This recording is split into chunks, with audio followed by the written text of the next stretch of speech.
Hello friends, मैं अंकित मिश्रा आप सभी लोगों का स्वागत करता हूं अपने इस छोटे से यूट्यूब चैनल में। और फ्रेंड्स, मैं आज डिस्कस करने वाला हूं बीमीय सूत्र के बारे में। और इस वीडियो में आपको बहुत ही मज़ा आने वाला है, क्योंकि मैं समझाने वाला हूं बहुत ही बारीकी से कि बीमीय सूत्र क्या होता है, किसी भौतिक राशि की बीमा किस तरह से लिखते हैं। आपको ये चीज़ जो है बिल्कुल आसानी से मैं सिखाने वाला हूँ। तो चलिए देर ना करते हुए लेक्चर को स्टार्ट करते हैं। हम लोग आज पढ़ेंगे बीमीय सूत्र, यानी कि किसी भौतिक राशि की जैसे मात्रक होता है वैसे ही उसकी एक बीमा होती है, और उस बीमा को हम कैसे लिखते हैं उस चीज़ को आज हम देखने वाले हैं। तो सबसे पहले आप इस स्टेटमेंट को पढ़ लीजिए कि किसी भौतिक राशि की प्रकृति की व्याख्या बीमाओं द्वारा की जाती है।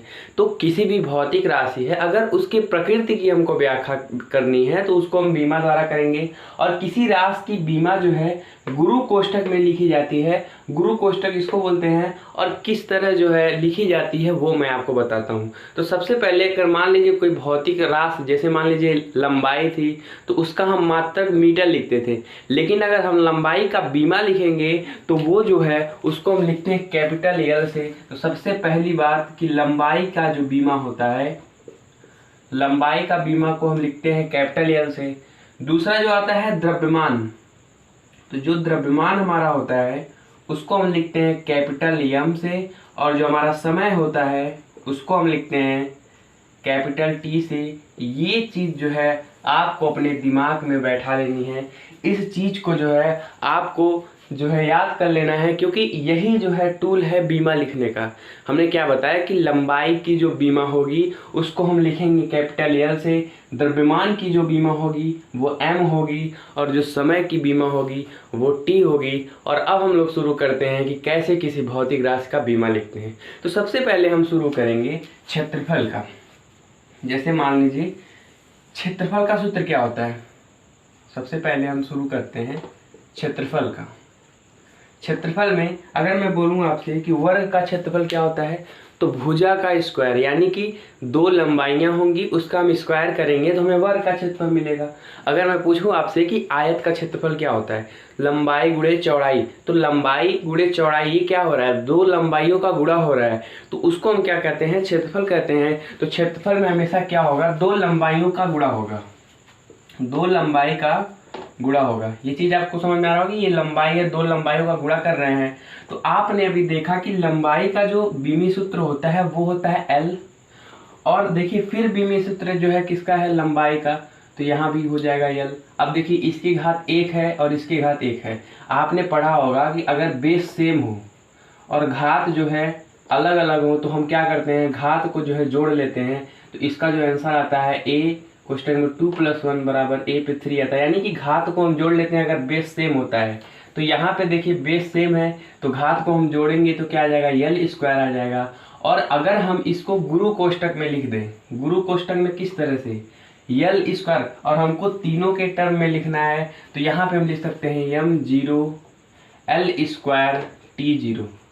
अब देखिए हमने सिर्फ एल स्क्वायर नहीं लिखा, हमने लिखा यम पे क्या है, यम पे कुछ नहीं है, यहाँ पे यम का टर्म नहीं है तो यहाँ पे यम के टर्म में 0 लिख दिया। और जो है यल के टर्म में स्क्वायर है तो यल स्क्वायर हो गया, और टी के टर्म में कुछ नहीं है तो टी के टर्म में क्या लिख दिया, 0 लिख दिया। और इसी को कहते हैं बीमीय सूत्र। और एक्चुअली जो हमारा बीमा होता है, जो हमारा डायमेंशन होता है, वो यम एल स्क्वायर t0 नहीं होता है, वो कोष्टक नहीं होता है, वो एक्चुअली जो है पावर होता है। कौन सी पावर होता है, जो हमारा यम पे पावर है, एल पे पावर है और जो टी पे पावर है, उसी को हम कहते हैं बीमा। अगर मैं आपसे पूछूं कि आप जो है क्षेत्रफल की बीमा बता दीजिए, तो आपको ये नहीं बताना है कि क्षेत्रफल की बीमा ये है। क्षेत्रफल की बीमा जो एक्चुअली होगी वो होगी 0 to 0, किसके टर्म में, in term of M L T. तो क्षेत्रफल की जो बीमा होगी वो होगी 0 to 0। तो एक बार मैं आपको फिर से क्लियर कर दूं कि जो बीमा होती है वो जो है पावर होती है, यानी कि जो घात होती है, यम की घात क्या है, 0 है, एल की घात 2 है, टी की घात 0 है, उसी को हम कहते हैं बीमा। और इस तरह से हम बता सकते हैं क्षेत्रफल की बीमा।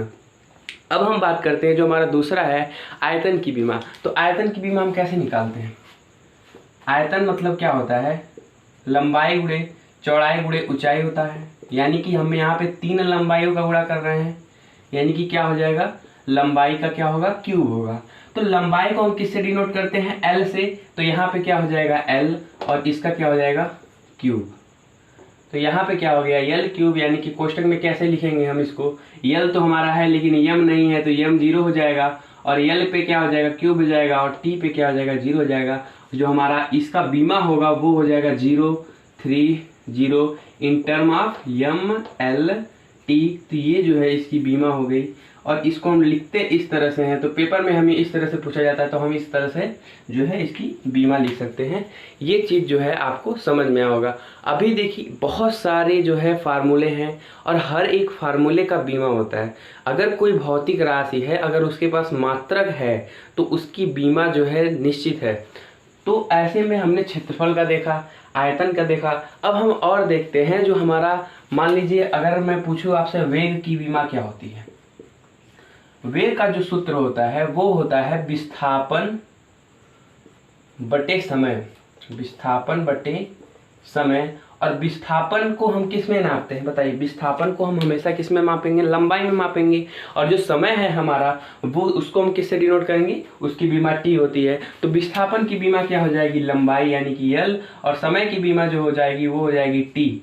तो इसको अगर हम सॉल्व करेंगे तो ये टी जब ऊपर जाएगा तो ये हो जाएगा -1, यानी कि यल टी -1, और इसकी बीमा जो होगी वो कोष्टक में होगी एम पे 0, एम पे कुछ नहीं है, यल पे 1 है, और टी पे क्या है? -1 है। तो इसकी जो बीमा हो गई, वो हो गई 0 1 -1 in term of M L T. इसकी जो है क्या बीमा हो गई? ये हो गई वेग की बीमा। अभी हम बहुत सारे और भी एग्जाम्पल का डिस्कस करेंगे। देख लेते हैं हम त्वरण की बीमा कैसे लिखेंगे। तो त्वरण की बीमा में क्या होगा? त्वरण का फॉर्मूला क्या होता है? त्वरण का फॉर्मूला होता है वेग बटा समय। वेग बटा समय। अब देखिए हमने वेग की बीमा निकाल रखी है यम यल टी -1। वेग की बीमा क्या होती है? यल टी -1, और बट्टे अगर हम भाग दे देंगे टी से तो ये क्या हो जाएगा? आप देखिए अगर यहाँ पे टी पे 1 है तो ऊपर ले जाएंगे टी पे -1 हो जाएगा, और घात सेम रहेगी तो -1 और -1 जुड़ के -2 हो जाएगा। और ऐसे में जो इसकी बीमा आएगी वो आएगी यल टी -2। बोलने का मतलब ये है कि कोष्टक में यम 0, यम पे कुछ नहीं है, यल पे 1 है, और टी पे क्या होगा? -2 होगा, और इसकी जो बीमा होगी वो होगी 0 1 -2 in term of M L T. ये चीज़ जो है आपको समझ में आया। और भी हम एग्जाम्पल डिस्कस करेंगे, क्योंकि आपको क्लियरिटी जब तक नहीं आएगी, मेरा काम है आपको प्रैक्टिस कराना। और बीमा जो है इसी तरह से लिखते हैं, और कुछ इसमें रॉकेट साइंस नहीं है, सिर्फ यही लिखना हमको कैसे, अगर कोई भी राशि है उसका अगर भौतिक मात्रक है तो उसका बीमा लिखा जा सकता है, और हम देख रहे हैं किस तरह से लिखते हैं। और भी हम एग्जाम्पल ट्राई करते हैं। तो हमने निकाला त्वरण की बीमा, और अब हम लोग निकालेंगे बल की बीमा, और ऐसे निकालते चले जाएंगे। तो अब हम देखते हैं बल की बीमा क्या होती है। बल जो होता है वो होता है द्रव्यमान गुणे त्वरण। द्रव्यमान गुणे त्वरण। अभी हमने त्वरण की जो है बीमा निकाल ली है। तो बल का जो, जिसको द्रव्यमान से हम किसको डिनोट करते हैं, अभी मैंने आपको बताया कि लंबाई अगर होगी तो उसको हम क्या करेंगे? यल से डिनोट करेंगे।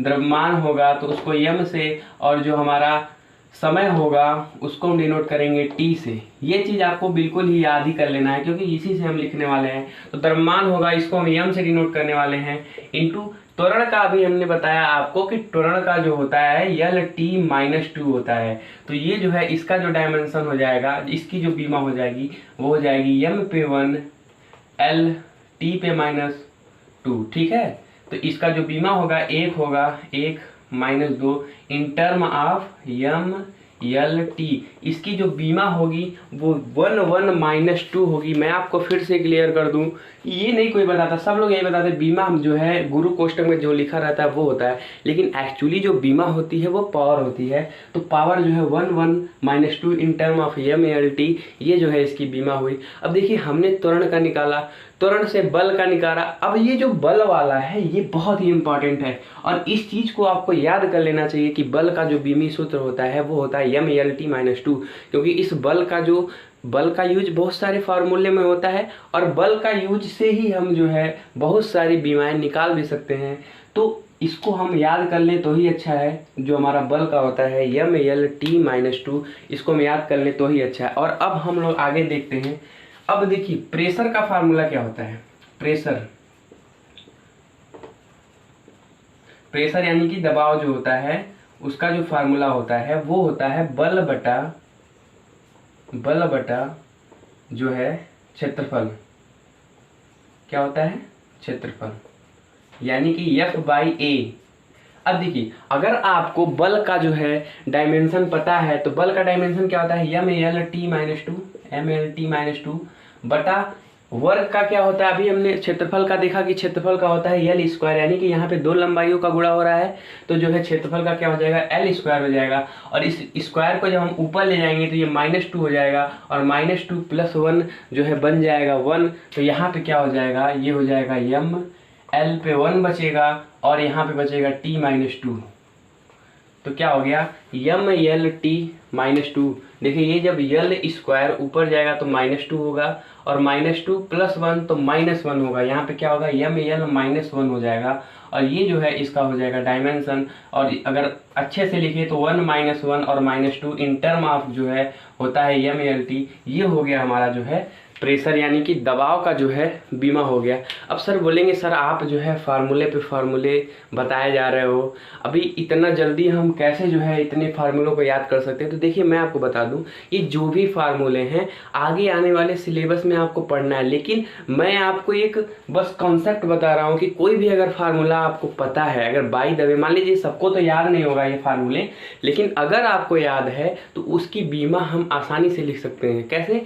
क्योंकि हम फार्मूले की मदद से लिख रहे हैं। बल का पता है हमको, बल का लिख दिया, क्षेत्रफल का पता है, क्षेत्रफल का लिख दिया। तो यहाँ पे ये मत आप बोलिएगा कि सर आप इतना फार्मूला क्यों लिखवा रहे हैं। तो मैं आपको सिर्फ कंसेप्ट बता रहा हूँ कि कैसे बीमा को लिखा जाता है। और बहुत से फार्मूले हैं, हर चैप्टर में आप घुसोगे तो उसमें 10 से 12 जो है ऐसे आपकी जो है यूनिट्स मिल जाएंगे, ऐसे फार्मूले मिल जाएंगे और उसके हम बीमा लिख दे। अगर मैं बताने लगूँ तो पूरी रात बीत जाएगी, मैं बीमा बताते ही चला जाऊंगा लेकिन वो ख़त्म नहीं होगा। तो हम कुछ एग्जाम्पल करेंगे ताकि आपको थोड़ी समझ आ सके। और बाकी जो है जो भी है आप घर पे प्रैक्टिस कीजिएगा, आप उसका सूत्र याद कीजिए और बीमा लिखने की कोशिश कीजिए, बिल्कुल आसानी से आप लिख लेंगे। और जो है अब हम देखते हैं हमारा जो नेक्स्ट है प्रेशर का हमने देख लिया। अब हम लोग देखते हैं कार्य का। तो कार्य जो होता है, कार्य क्या होता है? बल गुणे विस्थापन। कार्य जो हमारा होता है वो होता है बल गुणे विस्थापन। बल गुणे विस्थापन यानी कि F × A। अब देखिए F की हमें बीमा पता है, मैंने आपसे बोला कि F की बीमा याद कर लीजिए। तो F की बीमा होती है MLT-2। अब हमने उसमें गुणा कर दिया L² का, तो यहाँ पे क्या हो जाएगा, यहाँ पे L² का गुणा कर दिया। अब जो है यहाँ पे 1 है और यहाँ पे 2 है तो ML³ हो जाए, क्या हो जाएगा ML³ T-2। ये जो है बन गया हमारा T-2, ये जो है हमारा बन गया कार्य की बीमा। और कार्य की बीमा हमने किसकी सहायता से लिखा? बल की बीमा की सहायता से। तो बल की जो बीमा है वो बहुत ही इंपॉर्टेंट है। अब मैं अगर आपसे पूछूं कि क्या एनर्जी की क्या होती है, मतलब एनर्जी की बीमा जो है वो क्या होती है, क्योंकि कार्य को ही एनर्जी कहते हैं, ठीक है। अगर मैं आपसे पूछूं कि बताइए आप ऊर्जा की बीमा क्या होगी, यानी कि ऊर्जा की बीमा क्या होगी, तो ऊर्जा की बीमा भी जो है ML³ T-2 होगा। क्यों होगा? क्योंकि ऊर्जा ही कार्य होता है। ऊर्जा को भी हम जूल में मापते हैं और कार्य को भी जूल में मापते हैं, इसलिए ऐसी क्वांटिटी जिसका मात्रक एक ही होता है उसकी बीमा जो है सेम होती है। अगर मैं आपसे पूछूं स्थितिज ऊर्जा की क्या होगी बीमा, तो स्थितिज ऊर्जा की बीमा वही होगी जो ऊर्जा की बीमा होगी, जो कार्य की बीमा होगी, क्योंकि कार्य को ही हम ऊर्जा में बदलते हैं, ठीक है। मैं जो कह रहा हूँ आपको समझ में आ रहा होगा। अगर मैं आपसे पूछूं कि स्थितिज ऊर्जा की क्या है, ठीक है, गतिज ऊर्जा की क्या है, तो कोई भी भाई ऊर्जा तो ऊर्जा है, उसको हम जूल ही में मापने वाले हैं, तो उसकी बीमा जो है सेम होती है। तो क्वांटिटी अगर एक हो, क्वांटिटी बहुत सारी हो लेकिन मात्रक अगर उसका एक ही है तो उसकी बीमा क्या होगी, वो सेम होगी। ये चीज़ जो है मैं आपको बताना चाह रहा हूँ। अब जो है हम लोग देखते हैं आगे। तो फ्रेंड्स अब हम लोग डिस्कस करते हैं कि गुरुत्वाकर्षण स्थिरांक g जो है उसकी बीमा क्या होती है। बहुत ही इंपॉर्टेंट है, एग्जाम में बार बार इसका जो है पूछा जाता है कि गुरुत्वाकर्षण स्थिरांक g की बीमा क्या होती है।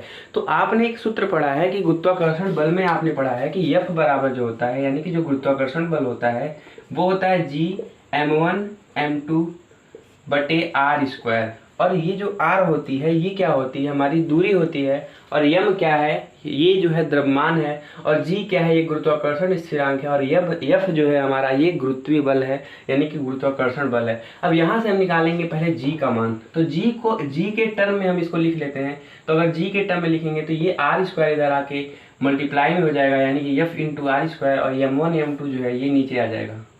ये चीज़ आपको समझ में आया होगा। अब हम क्या करेंगे, अब सबकी हम बीमा लिख देंगे और हमारा जो है आंसर आ जाएगा। तो ऐसे में किसी भी सूत्र को, अगर आपको सूत्र पता है तो आप बीमा आसानी से लिख सकते हो। तो कैसे लिखोगे, हमारा जो F होगा इसका बीमा होता है MLT-2, ये हमने लिख लिया। चलिए कोष्टक नहीं लगाते हैं, यहाँ पे इंटू लगा देते हैं। अब आर स्क्वायर, आर को क्या है, दूरी है तो लंबाई का स्क्वायर होगा, और यहाँ पे m1 m2 यानी कि ये द्रव्यमान है, तो यहाँ पे m स्क्वायर हम कर सकते हैं, और इसको हम सॉल्व करेंगे तो हमारा आंसर आ जाएगा। तो l पे 1 है, l पे स्क्वायर तो l पे क्यूब हो जाएगा, और m स्क्वायर जब ऊपर जाएगा तो ये -2 होगा, और -2 से ये जो है -1 हो जाएगा। तो यहाँ पे आंसर क्या आने वाला है, यहाँ पे आने वाला है m-1, और यहाँ पे l क्यूब हो गया और t-2। ये जो है हमारा आंसर आ गया। ये जो है हमारी बीमा हो गई। बीमा जो हो गई वो हो गई 3-2 इन टर्म ऑफ MLT। ये जो है गुरुत्वाकर्षण स्थिरांक g की बीमा हो गई। तो इस तरह से हम निकालते हैं गुरुत्वाकर्षण स्थिरांक g की जो है बीमा निकालते हैं। इस तरह से बहुत से सारे फार्मूले हैं। जैसे मैं आपसे बोल दूं कि आप बताइए जो है घनत्व का क्या होता है, घनत्व की बीमा क्या होती है। तो घनत्व का जो सूत्र होता है द्रव्यमान बटे आयतन होता है, तो आप निकाल सकते हैं। जैसे मैंने बोल दिया मैंने कि घनत्व का सूत्र बताइए क्या होगा बीमा। घनत्व का होता है द्रव्यमान बटा आयतन।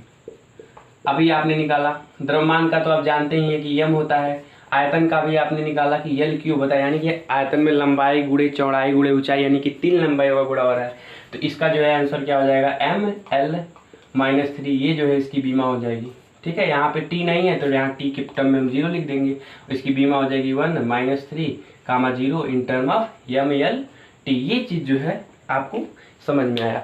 अब जो है आप ये बिल्कुल मत कहिएगा कि जो है इतने सारे फार्मूले क्यों लिखवा रहे हो, क्योंकि बहुत ही इंपॉर्टेंट है इसका लॉजिक समझना, ये कैसे हमको लिखना है। अब मैं आपको सामने जो है एक इम्पॉर्टेंट बात का डिस्कस करने जा रहा हूँ कि कुछ ऐसी भी भौतिक राशियाँ हैं, मूलभूत राशियाँ हैं, जो कि जिसके पास मात्रक होता है लेकिन जो है उसके पास बीमा नहीं होता है। जैसे मैंने अभी आपको बताया कि जिस भौतिक राशि के पास मात्रक है उसका जो है बीमा होना अनिवार्य है, लेकिन कुछ ऐसी भी राशियां हैं जिसके पास मात्रक होते हुए भी उसका बीमा नहीं होता है। जैसे एग्जाम्पल में बात करूं तो कोण की, जो हमारा एंगल होता है इसका मात्रक होता है रेडियन, लेकिन फिर भी जो है इसकी बीमा नहीं होती है, यानी कि ये बीमाहीन होता है, डायमेंशन लेस होता है। तो जो हमारा कोण होता है, यानी कि एंगल जो होता है, जो हमारा कोण है, इसका जो मात्रक होता है, इसका मात्रक क्या होता है, मात्रक इसका होता है रेडियन, लेकिन मात्रक होते हुए भी जो है इसकी जो बीमा होती है ये बीमा नहीं होती, यानी कि ये बीमाहीन होता है। तो ऐसे कंडीशन में ये चीज़ भी हमको देखने को मिला। तो आपसे क्वेश्चन पूछा जाएगा, जो है आप किसी चीज़ का तैयारी कर रहे हैं तो वहाँ पे आपको क्वेश्चन पूछा जाएगा कि ऐसी कौन सी राशि है जिसके पास मात्रक होते हुए भी उसके पास बीमा नहीं है। तो कोण है। दूसरा क्या है, हमारा ठोस कोण, सॉलिड एंगल जिसको बोलते हैं, इंग्लिश में बोलते हैं सॉलिड एंगल, यानी कि ठोस कोण। सबसे पहले मैं बता दूं आपको कि ठोस कोण होता क्या है। जैसे मान लीजिए आप अपनी आंखों से देख रहे हो तो जितना भी आपको दिख रहा है हर एक चीज़, जैसे मेरे आंखों से जो कोण बन रहा है उसको बोलेंगे सॉलिड एंगल। जैसे मान लीजिए आप एक ग्लास लिए हो, ठीक है, ग्लास के अंदर जब देखोगे तो ग्लास के अंदर जो कोण बनेगा एकदम कोने पे, उसको हम बोलेंगे सॉलिड एंगल। ठीक है, आपने आइसक्रीम खाया होगा कुल्फी वाला, ठीक है, वो क्या होता है, कोन देखा होगा आपने। तो कोन के अंदर जो एंगल, यानी कि कोन से हम क्या कर सकते हैं, जहां तक कोन देख पा रहा है उसी को हम बोलेंगे सॉलिड एंगल। तो वो भी जो है इसका भी मात्रक होता है। तो जो ठोस कोण का मात्रक होता है वो होता है स्टेरेडियन। इसका जो पहले मात्रक होता है वो देखिए, इसका होता है स्टेरेडियन मात्रक, लेकिन जो है इसका बीमा नहीं होता है। यही चीज देखना है हमको कि ऐसी कौन सी राशियां हैं, ऐसी कौन सी दो राशियां हैं जिसके पास मात्रक होते हुए भी बीमा नहीं होता है। तो पहला है कोण और दूसरा जो है हमारा वो है ठोस कोण। इन चीज़ों को आपको अपने दिमाग में रखना है क्योंकि ये बहुत ही लॉजिकल क्वेश्चन है और बार बार जो है ये एग्जाम में पूछा जाता है कि कौन सी ऐसी राशियां हैं जिनके पास मात्रक है और कोण नहीं है। ये चीज़ जो है हमने आपको बताया। अब जो है इस लेक्चर को हम यहीं करेंगे समाप्त, क्योंकि अगले वाले लेक्चर में हम पढ़ेंगे होमोजेनियस सिद्धांत। यानी कि अगर मान लीजिए जैसी बीमा है, जैसे अगर आप किलो को किलो में जोड़ सकते हैं, ठीक है, लीटर को लीटर में जोड़ सकते हैं। अगर मान लीजिए मैं आपसे बोलूं कि आप जो है 5 किलोग्राम चीनी को 1 मीटर कपड़ा में जोड़ दीजिए, तो नहीं जोड़ सकते हैं। तो वहाँ पे एक सिद्धांत बना कि होमोजेनियस का सिद्धांत, और आगे वाले वीडियो में हम उसी के बारे में चर्चा करने वाले हैं। तो अगर आपको ये वीडियो अच्छा लगा हो तो आप इस वीडियो को लाइक कीजिए, सब्सक्राइब कीजिए हमारे चैनल को और हमसे जुड़ जाइए, ताकि हम इस तरह से मज़ेदार जो है टॉपिक ले करके आपके सामने डिस्कस कर सकें। और फ्रेंड्स मैं बता दूँ आपको, इस वीडियो को बनाने में बहुत मेहनत लगती है और इस वीडियो को